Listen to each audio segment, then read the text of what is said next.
নিগমের হকার উচ্ছেদ নিয়ে বিরোধী দলনেতা প্রতিক্রিয়া ব্যাখ্যা করলেন। বিকল্প ব্যবস্থা করা হোক, বিরোধী দলনেতা জিতেন চৌধুরী আগরতলা পৌর নিগমের হকার উচ্ছেদকে নিয়ে বিরোধী দলনেতা প্রতিক্রিয়া ব্যাখ্যা করলেন। কি বলছেন শুনে নিন। সৌন্দর্যায়ন করতে হবে, পথচারী যান চলাচলে গতি আনতে হবে, সেখানে এই এটার সুযোগ সুবিধা বাড়াতে হবে,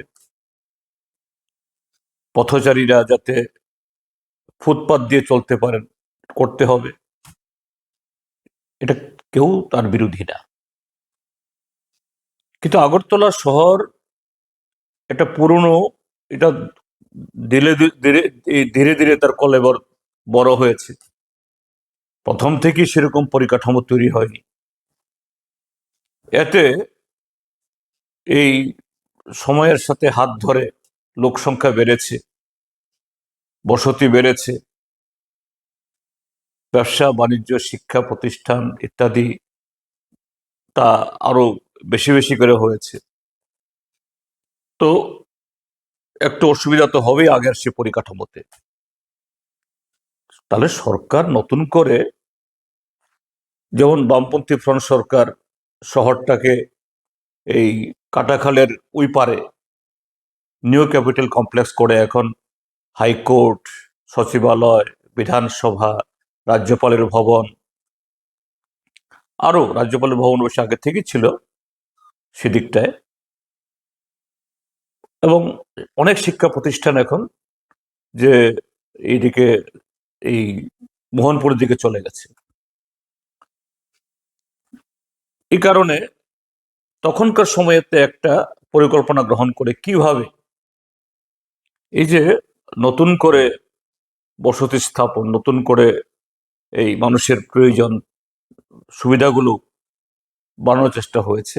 শুধু এদিকে নয়, এই হাওড়া নদীর উপর অনেকগুলো ব্রিজ তৈরি হয়েছে, এই যোগেন্দ্রনগরের দিকে, তারপর এই কাটাখালের এই ইয়েতে পশ্চিম দিকে, ইয়েতে এই কি বল দুর্গা চমনের দিকে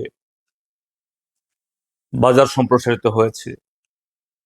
তারপর এই যে খালগুলোর উপরে স্ল্যাব দিয়ে এই প্রশস্ত করা হয়েছে।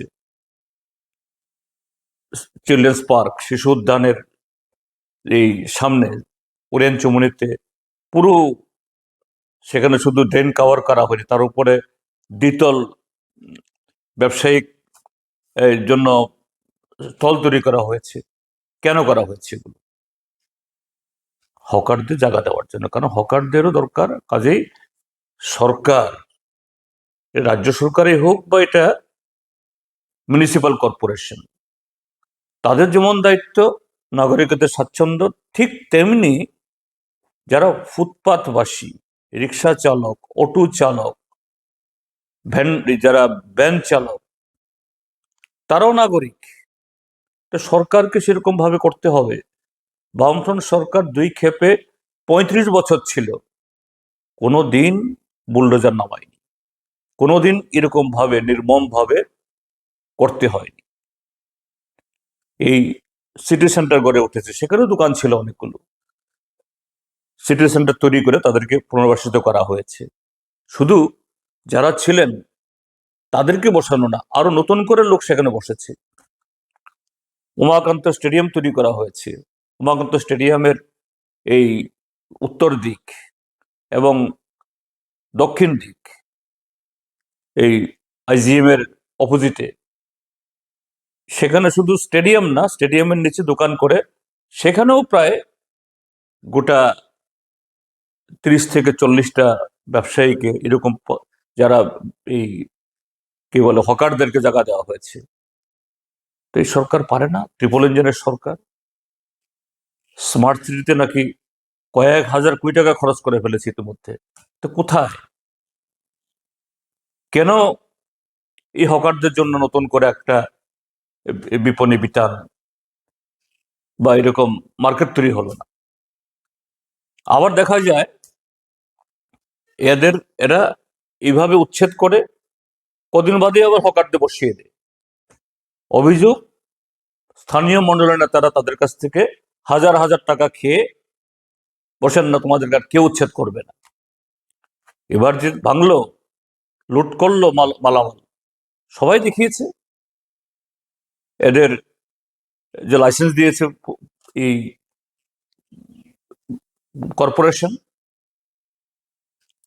কাজে আমি বলবো যাদের কিভাবে উচ্ছেদ করা হয়েছে এবং হাজার হাজার টাকা ক্ষতিগ্রস্ত করা হয়েছে, সরকার তাদের তালিকাভুক্ত করুন, মিউনিসিপ্যাল কর্পোরেশন সরকার মিলে। এবং তোমাদের সরকার আছে কেন্দ্রে, খালি জায়গা দেখে সেখানে এরকম বহু সুবিধাযুক্ত ব্যবসা প্রতিষ্ঠানের একটা ব্যবস্থা করুন।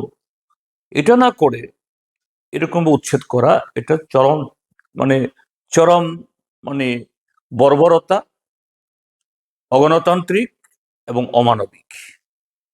আমি সমস্ত নাগরিকদের, শুধু যারা উচ্ছেদকৃত হয়েছেন তাদেরকে না, আগরতলাবাসী সমস্ত নাগরিকদের অনুরোধ করব, সোচ্চার হন, ঐক্যবদ্ধ হয়ে এই সরকারের এই দমন নীতির বিরুদ্ধে পথে নামুন। নতুবা এরা ভাববে আমরা সরকার, যখন খুশি তখনই আমরা যাকে তাকে তুলে দিতে পারি।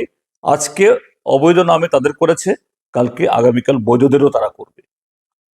আর একটা বিষয় আমি এখানে বলতে চাই, আগরতলা শহরে আর একটা এই যানজট এটাদের কারণ হলো লাইসেন্সকৃত এবং অলাইসেন্সকৃত, অপরিকল্পিতভাবে এই অটো টমটম চলছে।